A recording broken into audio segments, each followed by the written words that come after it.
উন্নত বিশ্বের অন্যতম সমৃদ্ধ দেশ যুক্তরাজ্যে জীবনযাত্রার ব্যয় এখন আকাশচুম্বী। সংসারের চাকা সচল রাখতে গিয়ে দেশটির প্রায় ৩০ লাখ পরিবারকে এখন নিয়মিত অন্তত একবেলার খাবার বাদ দিতে হচ্ছে। ব্রিটিশ ভোক্তা অধিকার সংস্থা হুইচের এক জরিপে এই ভয়াবহ চিত্র উঠে এসেছে। ক্রমবর্ধমান মূল্যস্ফীতির চাপ সামলাতে না পেরে সাধারণ মানুষ এখন চরম পথ বেছে নিতে বাধ্য হচ্ছেন।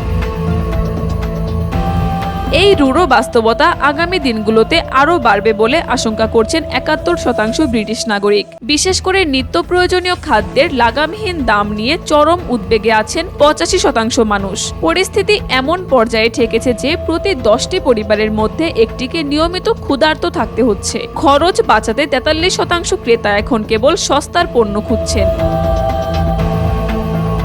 সংকটের এই আঁচ লেগেছে জ্বালানি ও যাতায়াত খাতেও। তেলের অতিরিক্ত মূল্যের কারণে প্রায় ২/৩ মানুষ ব্যক্তিগত গাড়ি চালানো কমিয়ে দিয়েছেন। সময় মতো গ্যাস বিদ্যুতের বিল পরিশোধের হার আশঙ্কাজনকভাবে কমে গেছে।